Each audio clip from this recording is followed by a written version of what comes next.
Perkenalkan, nama saya Kristada Sandra Irena, saya dari kelas manajemen D dengan NIM B1021231169. Jadi di sini saya akan menjelaskan tentang ujian akhir semester mata kuliah pengantar akuntansi.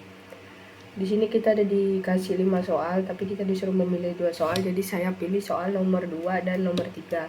Soal nomor 2 itu, menurut analisis saudara, hal-hal mendasar apa saja yang membedakan antara metode pencatatan perpetual dengan metode pencatatan periodik? Jawaban saya adalah, menurut saya hal-hal mendasar yang membedakan antara metode perpetual dengan periodik itu, kalau metode perpetual dicatatnya lebih rinci dan itu tiap ada transaksi itu kita catat, sedangkan kalau untuk metode periodik dia dicatatnya hanya di akhir periode saja. Lalu soal nomor 3, menurut analisis saudara, setelah kita menyelesaikan pembuatan laporan kertas kerja atau worksheet, apakah kita perlu membuat laporan keuangan seperti laporan laba rugi, laporan perubahan modal, dan laporan posisi keuangan? Bukankah pada kertas kerja sudah mencakup semua laporan keuangan? Jawabannya adalah, kertas kerja memang berisikan informasi tentang informasi yang diperlukan untuk membuat laporan keuangan. Tetapi laporan keuangan itu bukan berarti langsung terbentuk begitu saja, karena masih memerlukan informasi-informasi tambahan lainnya. Kemudian soal yang bagian 2, kita disuruh untuk membuat jurnal umum. Ini jurnal umumnya dicatat dengan metode perpetual sama periodik. Jadi soal nomor 1 kita catat dengan metode periodik. Soalnya adalah, TB Altira membeli 12 tak semen kepada TB Ardi dengan termin kredit 10/10 N/30 FOB destination point seharga Rp12.000. FOB destination point itu berarti kita menanggung ongkos kirimnya. Lalu menghasilkan nama akun, pembelian sama utang dagang. Utang dagang karena tadi kita membelinya secara kredit, kalau pembelian itu harta kita. Jadi pembelian itu di debit sebesar Rp12, terus utang dagang Rp12 di kredit. Lalu nomor 2, meretur 2 sak semen kepada TBRD karena semen beku. Ini berarti kan harta kita yang berkurang karena kita mengembalikan itu. Lalu dapatlah dia akunnya utang dagang sama persediaan barang dagang. Itu utang dagang, utang kita berkurang dong, 2 itu tadi Rp2 karena kita mengembalikannya. Jadi itu di debit Rp2, lalu persediaan barang dagang di kredit Rp2 juga. Lalu soal nomor 3, TB Altira menjual besi kepada TB Umar dengan termin kredit 2/10 N/30 FOB destination point senilai Rp50 dengan HPP yang dijual senilai Rp15.000 dengan metode perpetual. Dan nomor 3 ini dia ada akun piutang dagang sebesar Rp50 di debit, lalu ada akun penjualan senilai Rp50 di kredit, sama ada harga pokok penjualan senilai Rp15 di debit, lalu persediaan barang dagang Rp15 di kredit. Lalu soal nomor 4, membayar ongkos kirim penjualan pada tanggal 4 Desember senilai Rp2. Ini berarti menghasilkan akun, karena tadi yang sebelumnya tuh dia pakai FOB destination point, berarti kan kita menanggung penjualan. Lalu ini dia menghasilkan akun beban kirim penjualan di debit sebesar Rp2, lalu kas kita berkurang senilai Rp2 juga di kredit. Lalu tanggal 6 Desember melunasi pembelian semen pada tanggal 1 Desember kemarin. Dia menghasilkan ini dicatat dengan metode perpetual. Lalu tanggal 6 ini menghasilkan akun utang dagang senilai Rp10, tapi kita dapat diskon senilai Rp1 karena kita membayar tadi kreditnya itu di bawah jangka waktu 10 hari. Berarti di sini 10 dikurang 1 jadinya 9. Persediaan barang dagang itu diskon, tapi karena kita catatnya dengan metode perpetual, namanya bukan diskon tapi persediaan barang dagang di kredit senilai Rp1, lalu kas Rp2 di kredit. Lalu tanggal 8 Desember tanggal 6 tanggal 8 Desember melunasi pelunasan dari TB Umar atas transaksi tanggal 4 Desember. Ini berarti kas kita bertambah senilai 49, terus ini dicatatnya dengan metode perpetual. Ini dicatat dengan metode perpetual. Nah, karena ini tadi dia sama juga membayar itu di bawah jangka waktu 10 hari, berarti dia dapat diskon Rp1. Nah, jadi di sini kasnya tuh 49, lalu ada diskon penjualan Rp1 di debit juga. Lalu piutang dagangnya senilai Rp50 di kredit. Habis itu kita jumlahkan dari kolom debit sama kreditnya itu harus sama. Dapatlah kita totalnya sebesar 141. Lalu selanjutnya disuruh untuk membuat buku besar, tapi untuk akun kas doang. Untuk akun kas doang berarti di sini dapat nama akunnya, beban kirim penjualan itu di saldo kredit Rp2. Lalu kita tulis di kolom kreditnya juga Rp2. Lalu pada tanggal 6 ada pelunasan pembelian, kita tulis di kredit senilai Rp9. Lalu di saldonya itu kita tambahkan karena dia sejenis. Kalau sejenis bisa ditambahkan, kalau beda dia dikurang. Jadi 2 tambah 9 11. Lalu pada tanggal 8 Desember ada pelunasan pembelian lagi, tapi dia di dalam debit, berarti 49 kurang 11 dapatlah dia 38. Lalu di sini ada jurnal penyesuaian. Nah, kalau untuk metode garis lurus itu, cara menghitungnya nilai dari neraca saldo dikurang dengan nilai sisa, lalu kita bagi dengan masa ekonomi. Lalu di sini beban depresiasi peralatan kantor, dapat akun beban depresiasi peralatan kantor senilai Rp10 di kolom debit. Lalu di kolom kreditnya Rp10 juga dengan nama akun akumulasi depresiasi peralatan kantor. Juga kalau untuk jurnal penyesuaian dan ditulisnya di tiap akhir masa itu, masa ininya. Lalu dapatlah lalu dapat nama akun beban asuransi senilai Rp10 juga di debit, sama asuransi dibayar di muka senilai Rp10 di kredit. Lalu ada beban perlengkapan toko Rp15 di debit, perlengkapan toko Rp15 di kredit. Lalu beban depresiasi peralatan kantor. Senilai Rp20 di debit. Lalu ada akumulasi depresiasi peralatan kantor senilai Rp20 di kredit.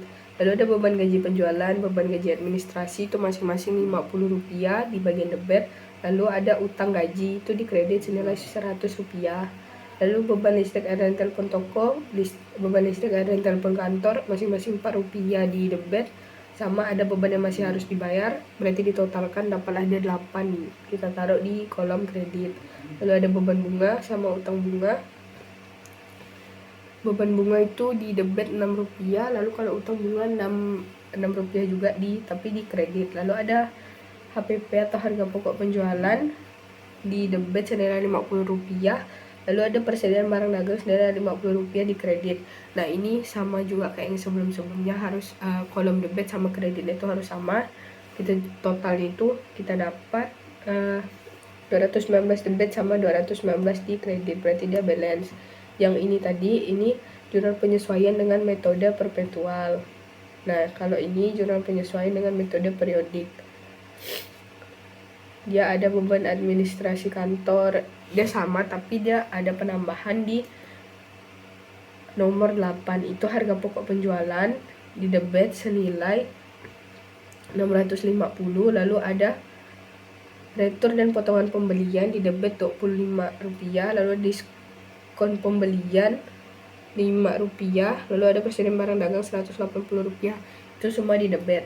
Lalu di pembelian itu kita tulisnya di kolom kredit Rp745, lalu ada persediaan barang dagang Rp100, kita tulis di kredit juga. Lalu ada beban kirim pembelian itu di kredit senilai 15. Nah, kalau kita totalkan antara kolom debit sama kreditnya itu sama 1029. Lalu di sini ada kertas kerja dari metode pencatatan perpetual. Nah, di sini yang kita pakai itu, yang kita hitung dia dari laporan laba rugi sama laporan posisi keuangan. Kalau yang daftar saldo sebelum penyesuaian sama daftar saldo setelah penyesuaian nih, itu kita pindahkan dari yang tabel-tabel sebelumnya. Lalu laporan laba rugi itu bagian kredit, kalau kita totalkan dia hanya ada saldo sebesar 1960. Lalu untuk yang kolom debit itu ada 30, 25, 650, 180, 20, 20, 15, 10, 19, 15, 40, 80, 10, 10, 14, 6 sama 5. Itu kalau kita totalkan dapatlah dia 1149. Nah, 1960 ini kita kurangkan dengan 1149, dapatlah dia 811. Nah, kalau yang bagian ini itu antara kolom debit sama kreditnya tidak boleh sama, soalnya kalau sama berarti dia tidak untung ataupun tidak rugi. Sedangkan ini dia kan ada selisihnya sebesar 811. Nah, 811 ini kalau ditambah 1149 dapat ada 1960 begitu. Lalu yang bagian laporan posisi keuangan juga sama, tapi cara menghitungnya. Tapi di sini saldo dari debit itu 1185, sedangkan saldo dari kredit itu 374. Nah, berarti kan 1185 ini kita kurangkan dengan 347, dapatnya sama 811. Itu ini yang buat tabel metode perpetual. Sedangkan yang buat metode periodik sama, hasilnya sama, cara penghitungannya juga sama. Lalu di sini ada laporan laba rugi. Nah, dari laporan laba rugi ini tuh kita dapat akun penjualan senilai 1960. Lalu ada return potongan penjualan sama ada diskon penjualan. Nah, yang retur sama diskon ini tuh kita jumlahkan lalu kita kurangkan dengan 1960. Itu dapat ada 1905. Lalu ada itu jumlah itu total dari penjualan bersihnya. Lalu harga pokok penjualan itu 650. Yang tadi 1905 tuh kita kurangkan lagi dengan 650, dapat ada laba kotornya 120. 1255. Lalu beban usaha itu total dari beban penjualan total dari beban penjualan itu 319. Lalu ada beban administrasi totalnya itu 165. Jadi 319 ini tambah 165 dapatlah dia 444. Nah, yang tadi itu yang laba kotornya kita kurangkan dengan total beban ini, dapatlah dia total beban usahanya tuh sebesar 811. Lalu di sini ada tabel periode akhir Desember. Sini ada saldo awalnya, saldo awal atau saldo sebelum jurnal umum itu di modal saham sebesar Rp25. Lalu saldo labanya itu 120. Lalu ada laba bersihnya 811 sama ada dividennya 40. Berarti 120 tambah 811 dikurang 40 dapatlah saldo akhirnya 891. Kalau untuk total ekuitasnya itu 145 ditambah 811 kurang 40 juga dapat tetap hasilnya 916. Lalu ini ada laporan posisi keuangan. Itu ada aset sama ada liabilitas. Untuk total dari aset lancarnya sendiri itu sebesar 945. Sedangkan total dari aset tetapnya itu 135 tuh 945 tambah 135 ini dapatlah dia total asetnya 1080. Lalu untuk liabilitas, total dari liabilitas lancarnya 140. Lalu total dari liabilitas jangka panjang itu total dari liabilitas jangka panjangnya 164. Nah, lalu ada modal ada ekuitas, ada modal saham, saldo laba itu 25 sama 819. Total dari ekuitasnya 916. Kalau kita totalkan dapatlah dia 1080. Jadi dia sama antara aset dan liabilitas. Sekian penjelasan dari saya. Terima kasih.